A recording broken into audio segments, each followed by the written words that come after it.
যদি আপনার মনে হয় দেওয়ালে পিঠ থেকে গেছে, কেউ কিচ্ছু করতে পারছে না আপনার জন্য, আপনি পরিপূর্ণভাবে 4টি আমল নিয়মিত করবেন।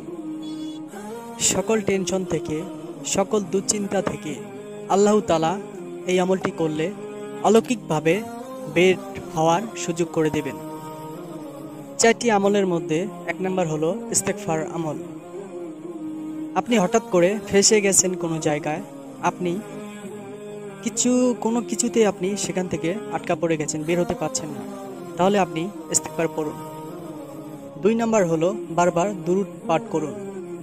আরেকটি আমল হলো বিপদের দোয়া, দোয়া ইউনুস। 4 নম্বর দোয়াটি হলো, সর্বশেষ দোয়াটি হলো ইয়া জাল জাল্লাকি ওয়ালিকাম।